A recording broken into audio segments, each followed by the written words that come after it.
మన Varahi sales grand festive celebrations ప్రతి 10,000 రూపాయల కొనుగోలుపై ఒక బంగారు నాణెం ఉచితం. ఈ ఆఫర్ జనవరి 15 వరకు మాత్రమే. అంటే రీసెంట్ టైమ్స్లో నార్మల్గా ఎలా ట్రెండింగ్ టాపిక్ మీద మాట్లాడుతున్నాను కాబట్టి శివాజీ గారు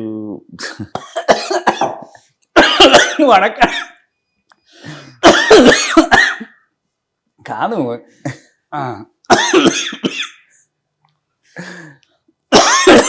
అంటే నేను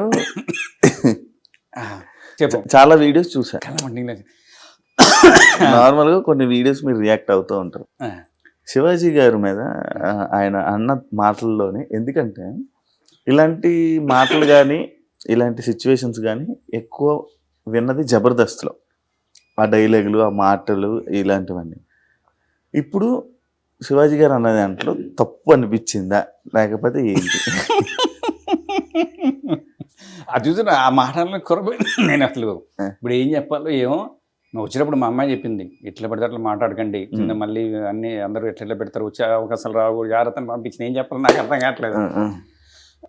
నేనైతే ఒకటే తెలుసుకున్నా, శివాజీ అన్న దాదాపు ఎప్పుడు కూడా చాలా డీసెంట్గా ఉంటాడు. అన్నతో కూడా మేము సినిమా చేసాం, అన్న హీరో చేసినప్పుడు మేము ఫ్రెండ్స్ క్యారెక్టర్ చేసాం.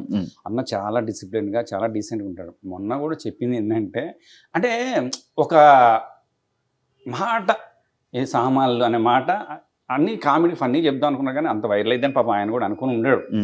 అది ఒకటి రెండు పదాలు తప్ప మిగతా అంతా కూడా అమ్మ జాగ్రత్త అన్నాడు. అంతకుముందు రోజే హీరోయిన్ అంతా తొక్కేసి అలా చేశారు కదా, హీరోయిన్లు మీరు ఎట్లా బయటకు వెళ్ళేటప్పుడు జాగ్రత్త అనే పదం వాడాడు. అది మొత్తం వైరల్ అయిపోయి మొత్తం ఎక్కడ చూసినా కూడా వైరల్ అయిపోయింది. కాకపోతే నేను అనేది ఒకటే, ఆయన చెప్పిన దాంట్లో తప్పు లేదు. అంటే తప్పు లేదు మీన్స్ జాగ్రత్త ఉండండి అని చెప్పాడు. ఆ పదాలు ఒకటి రెండు. ఇప్పుడు మీ సామాన్లు అనే పదం తప్పు అంటే అందరూ అనేది ఏంటంటే, ఇప్పుడు సామాన్ ఆంటీ బాగుంది సామాన్ అనేది మొన్న మొత్తం వైరల్ చేసి ప్రతి ఒక్కళ్ళు అందరూ చాలా మంది చేశారు. అది ప్రత్యేకంగా బూతు మాట, అంటే బూతు అనుకుంటే బూతు. మొన్న షాపు పోయి అనకూడదు కానీ అమ్మ సామాన్లు కట్టమ్మ అంటే నేను ఏ తప్పు మాట్లాడినా నాకే అనిపించింది. ఇక కిరాణా కొట్టు నాకు అనిపించింది, నేను తప్పు మాట్లాడినా మళ్ళీ అంటే అప్పటివరకు సామాన్లు మనం ఏమంటాం, షాప్కి సామాన్లు కట్ట అంటాం. అట్లాంటిది అప్పటివరకు అనిపించలే, ఈ సామాన్లు కట్టమ్మా అన్న తర్వాత నాకు డౌట్, ఏమో తప్పు ఏమైనా అనుకుంటారా ఏందా అనిపించింది. అంత వాడే ఇప్పుడు అట్లా అయిపోయింది.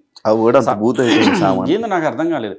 కానీ నేను చెప్పేది, అన్న సపోర్ట్ చేయటం కాదు, ఇటు ఎవరిని సపోర్ట్ చేయడం కాదు. అట్లా అనసూయత మేము జబర్దస్త్ చేసాము, ఇటు చేసాము. కాబట్టి నేను ఒకటే చెప్పిందంటే, అన్న జాగ్రత్త అని చెప్పింది ఏంటంటే, నిజంగా అన్న మీరు చెప్పింది వర్డ్స్ ఏమో కానీ మిగతా మీ మైండ్లో ఉన్నది మాత్రం జాగ్రత్త అని చెప్పింది. సూపర్. లేడీస్ అందరూ చెప్పిండు.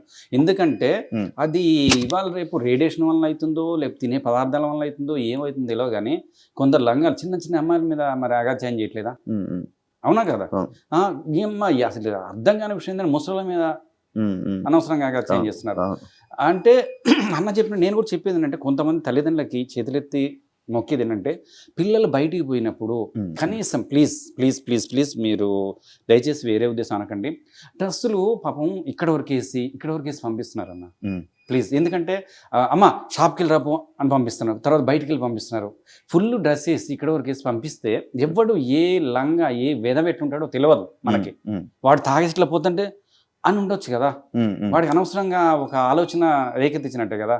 మీరు నమ్మరు, నా బిడ్డ ఎప్పుడైనా ఇక్కడ దాకా వేస్తా అంటే నేను సీరియస్గా నేను చెప్పేస్తా, వద్దు నువ్వేమని అనుకో, వద్దు ఇక్కడ దాకా వేయొద్దు అంటే. పాపం ఇక్కడ కొంచెం కూడా ఎందుకు ఎదుటోళ్ళు పాపం మనం మంచుకున్నా కూడా ఎదుటోడు ఎట్లుంటారో తెలియదు. మనం డ్రైవింగ్ చేస్తున్నా ఎదుటోడు గుద్దేస్తే దయచేసి అన్న చెప్పింది అయితే నాకైతే తప్పు అనిపించలేదు. అది మరి కింద కామెంట్లు నేను దయచేసి నేను అనేది ఒకటే, పిల్లల్ని మాత్రం దయచేసి పెంచే విధానం కానీ ఎవరికి మీకు తెలియదని కాదు, నేను క్లాస్ పీకటం కాదు, మళ్ళీ ఏమనుకోవద్దు.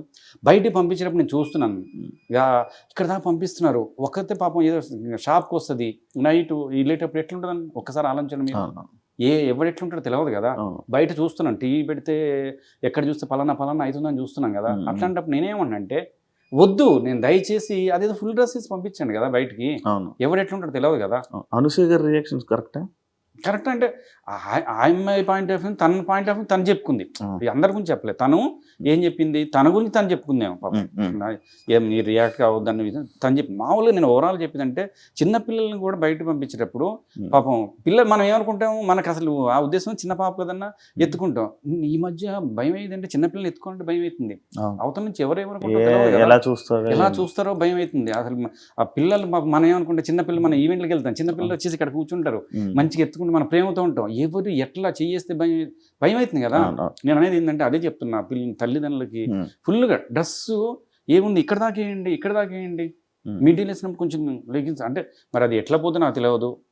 నేనైతే తల్లిదండ్రులకి పిల్లలకి, ఎందుకంటే నాకు పాప ఉంది బాబున్నాడు. ఇంకోటి అనసూయ చెప్పిన ఒక మాట బాగుంది, మగవాళ్ళకు కూడా చెప్పండి అని పదం.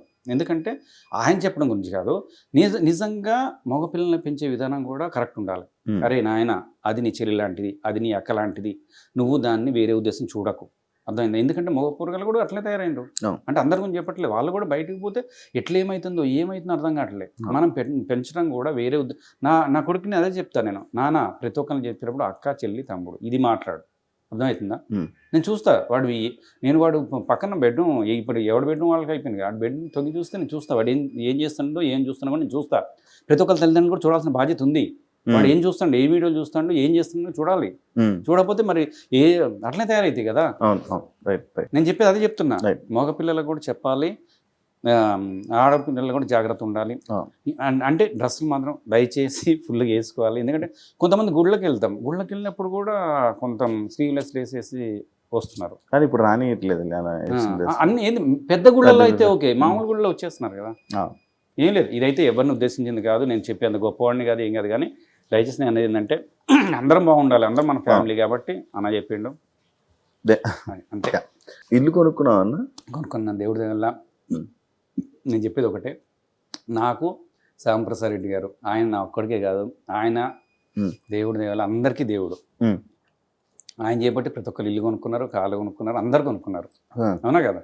అవును, శ్యాంప్రసాద్ రెడ్డి గారు మా అందరి పాయింట్ దేవుడు. ఆయన మళ్ళీ మధ్యలో వెళ్ళి కలవాలి, ఒకసారి కలిస్తే మళ్ళీ అప్పుడు రోజులు మంచిగా ఉండే, అందరం చేసుకున్నాం, అందరం సంపాదించుకున్నాం. మళ్ళీ ఇప్పుడు ఏమవుతుందో పాతలో అందరం దూరం అవుతున్నాం. ఒకసారి మీ అందరి తరపున మాకు మళ్ళీ చేయాలనుంది జబర్దస్త్. అవును, మళ్ళీ రీ జబర్దస్త్ అని చెప్పి మళ్ళీ సేమ్ పాత కొంతమంది పిలుస్తున్నారు. మరి మమ్మల్ని మాలాంటి కూడా మళ్ళీ పిలిస్తే మా సంతోషం. ఇప్పటికీ చేయాలనుంది, అదే కసి మీద ఉన్నాం, అదే ఉత్సాహం మీద ఉన్నాం. అప్పుడు మేము కూర్చొని రాసుకుని ఎంత ఫైట్ మీద ఉన్నాం. ఇప్పటికీ మళ్ళీ మాకు ఇస్తే మళ్ళీ మేము చేయడానికి చాలా మంది మమ్మల్ని బయటికి పోతే అన్నా మళ్ళీ రండన్నా మిమ్మల్ని మిస్ అయిపోతున్నా అనేటోళ్ళు బొచ్చిన మంది ఉన్నారు. అందుకే మళ్ళీ మాకు అనిపిస్తుంది మళ్ళీ మేము అదే కసి మీద ఉన్నాం, అదే రాసుకుంటాం, అదే చేస్తాం. మళ్ళీ శ్యాంప్రసాద్ రెడ్డి గారికి అదే కోరుకుంటున్నా, మళ్ళీ పిలిస్తే వచ్చేసుకుంటాం. జనాల డౌట్ లైక్ తీసేసారా వచ్చేసారా అది నాకు ఇంతవరకు తెలియాలి. తీసేసారా వచ్చేసారా ఎవరికి నేను ఏం చెప్పలేకపోతున్నా. కొంతమంది తీసేసారంటారు, కొంతమంది వచ్చేసారంటారు, కొంతమంది మాత్రం నిజంగా ఇప్పటికీ నార్మల్గా జబర్దస్త్ నుంచి బయట ఉన్న వాళ్ళు, బయటకు వచ్చేసి చేయని వాళ్ళు ఒకరు అంటారు అంటే తీసేశారు అన్న పాయింటే, బట్ మేమే వచ్చేసాం. అదే ఒక్కొక్కళ్ళు ఒక్కొక్క ఉంటుంది. కొంతమంది ఏమో ఓవర్ యాక్షన్ చేస్తే తీసేస్తారు, ఏం లేదు. కొంతమంది ఏమో వాళ్ళకి దాదాపు వచ్చేసామనే వాళ్ళు ఎవరు ఉంటారు, అంత మంచి డబ్బులు ఇచ్చి ఫుడ్ పెట్టి భయ నేను వచ్చేసా అనేది దాదాపు ఉండను. అది ఆ పరిస్థితులు అవి వాటిని బట్టి అక్కడ ఇమ్మడలేక అంటే అది పరిస్థితులను బట్టి తప్ప, ఏదో పరిస్థితులు అక్కడ ఉండలేక వచ్చేయటం ఏదో తప్ప, కొత్త వాళ్ళు వచ్చేసరికి మనం రాలేకపోవటం లేకపోతే అది అక్కడ ఉండలేకపోవడం తప్ప. నిజంగా మల్లెమాల అనేది శ్యాంప్రసాద్ రెడ్డి గారు అనేది అది అందరికీ, అది దేవాలయం అందరికీ అంతే. ఇక సినిమాల వల్ల మీకు పేరు వచ్చిందా, జబర్దస్త్ వల్ల పేరు వచ్చిందా? సినిమాల వల్ల అయితే నిజం చెప్పాలంటే బిల్లా ప్రభాస్ అన్నతో చేశాను, తర్వాత నేను రవితేజ అన్నతో చేశాను, శర్వానందతో చేశాను, అలానే ఫ్రెండ్స్ క్యారెక్టర్లు హీరోలతో చాలా మంది చేశాను. కాకపోతే అప్పటి వరకు ఫనీ అంటే నేను 2000 చంటిగాడు జయ మేడం చంటిగాడు బాలాజీ హీరోగా సుశాంత్ హీరోగా నేనే ఫస్ట్ సినిమా. అట్లా కొత్త హీరోలతో పాత హీరోలతో రీల్ కాలం దగ్గర నుంచి ఇప్పుడు వరకు సినిమాలు చేస్తాను. మంచి అంటే పెద్ద బ్రేకులు అయితే నిజంగా చెప్తున్నా, సినిమాల్లో బ్రేక్ రాలేదు కానీ ఫనీ మన సినిమా ఇండస్ట్రీకి ఫనీ ఆర్టిస్ట్ అరే ఇప్పటి నుంచి ఎప్పటి నుంచి ఉన్నాడు. జబర్దస్త్ మాత్రం మాకు మారుమూల గ్రామంలో వెళ్ళిన అరకులో షూటింగ్కి వెళ్తే నిజంగా మా అందరికి ఎంత ఆనందం అనిపిస్తుంది అంటే వాళ్ళు ఆ. నిజంగా ట్రైబల్స్ ముక్కులో ఇట్లా పెట్టేసేసుకుని గోచి పెట్టుకుని మేము షూటింగ్ అట్లా జలపాతాల షూటింగ్ చేసుకుని 6:30 అప్పుడు మసక చీకటి అంత అయిపోతుంది ఆ. ఈవినింగ్ టైం తొందరగా చీకటి పడిపోతుంది అయిపోతే వచ్చేసి వాళ్ళందరూ వచ్చేసి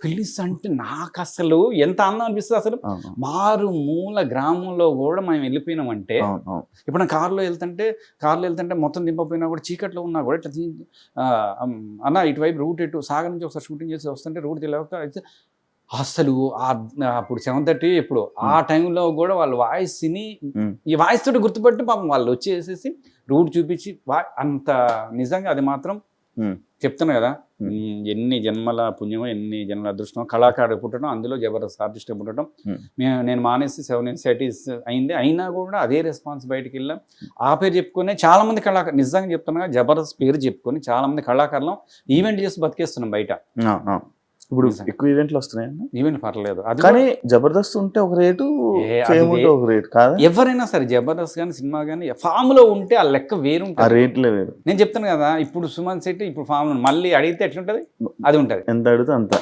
అయ్యాల్సిందే అంతే అట్లనే మనకు కూడా దేవుడి దగ్గర ఒక్క చిట్టు పడితే ఇప్పుడు ఏంటంటే మన అవసరం కాబట్టి నెల అయితే ఖర్చులు కనపడుతుంటాయి ఉంటాయి కదా అన్న ఎంత ఉందన్న పా అంటాం ఆ సక్సెస్ అయితే అది వేరు ఉంటుంది కదా అట్లా అది లెక్క వేరు ఎంత ఉంటాయి అన్న నార్మల్గా మీ ఖర్చులకి మంత్కి ఎంత కావాలి ఖర్చులా చాలా ఉంటాయి పిల్లల ఫీజులు ఉంటాయి అంటే లెక్కలు చెప్పుకుంటూ పోతే ఇంత అంటే మనకి ఎంతైనా పోతూనే ఉంటాయి మన అదృష్టం ఏంటంటే నేను బిల్డప్ అయితే ఓవర్ యాక్షన్ చేసి బిల్డప్గా పెద్ద ఆడి కారు బెంజిల్ కారు నేను కొన్నాను చిన్నగా I10 కారు చిన్న ఇల్లు నేను ఎక్కువ వర్క్ లేకపోతే ఏం చేస్తా అంటే దగ్గర అంటే హెల్మెట్ పెట్టేసుకొని రమ్మని వెళ్ళిపోతా మాస్క్ పెట్టేసుకొని దగ్గర వెళ్ళిపోతా కొంచెం దూరం అయితే కార్లో వెళ్ళిపోతా ఎందుకంటే ఇండస్ట్రీలో ఎప్పుడు సక్సెస్ ఉండదో తెలియదు ఎప్పుడు ఉండదో తెలియదు అందుకని నేను చాలా జాగ్రత్తగా ఇక్కడ తెలుసుకోవాల్సిన ఒకటి జాగ్రత్త పెట్టుకొని ఒళ్ళు దగ్గర పెట్టుకొని చాలా జాగ్రత్త ఉంటేనే ఇక్కడ ఉండగలం ఇప్పటి వరకు నిజంగా 2000 ఇప్పుడు 25 years 2025 అయిపోయింది ఇప్పటి వరకు ప్రేక్షకులు ఎక్కడికి వెళ్ళినా కూడా అట్లనే నాకు ఎంకరేజ్ చేస్తున్నారు ఇప్పటికి కూడా అన్న ఫడన్న సూపర్ అంటున్నారు నిజంగా హ్యాపీ అనిపిస్తుంది అంతే